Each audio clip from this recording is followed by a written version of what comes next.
В роскошном отеле Нью-Йорка, сияющем мраморными колоннами, позолоченными карнизами и каскадами хрустальных люстр, царила атмосфера исключительного богатства и тщательно продуманного величия. Каждый шаг по ковровым дорожкам казался частью театральной постановки, где гости играли свои роли, а служащие безупречно подыгрывали им, сохраняя ритм этого дорогого спектакля. В этот вечер в холл вошел Дэвид, сильный, уверенный в себе мужчина, излучающий ту силу, которая всегда привлекала внимание. Его походка была отточена, взгляд направлен вперед, как у человека, привыкшего владеть пространством. Рядом с ним шла Эмили, молодая и впечатлительная. Она впервые оказалась в таком месте, и ее глаза сияли от восторга. Каждая деталь, блеск полированного мрамора, музыка, едва слышная из ресторана, мягкие движения официантов, готовых выполнить любое желание гостей, казалось ей чудом. Для Дэвида же все это было декорацией, привычной и управляемой, инструментом, подтверждающим его статус.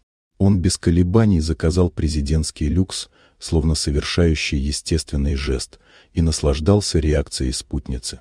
Ему доставляло удовольствие видеть, как она смотрит на него, будто на героя, сумевшего открыть ей двери в запретный мир богатства и власти. В тот момент ему казалось, что вечер станет кульминацией его личной победы.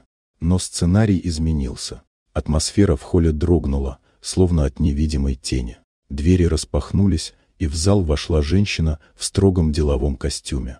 Ее шаги были уверенными и точными, словно сама мраморная лестница принадлежала ей. Сотрудники замерли и, словно по команде, выстроили лица в выражение предельного почтения. Даже гости, привыкшие к богатству, ощутили присутствие силы, которая превосходила обычное. Это была Сьюзан, владелица отеля и жена Дэвида. Ее появление мгновенно разрушило тщательно выстроенные иллюзии. Властный холод ее взгляда разрезал пространство, останавливая время. В этом взгляде не было крика, но в нем слышалось обвинение, в нем чувствовалась власть, неподвластная деньгам.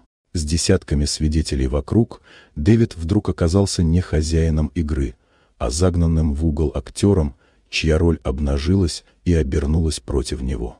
Эмили почувствовала эту перемену сразу. Очарование, окутывавшее ее с момента входа в холл, растаяло, уступив место неприятному осознанию.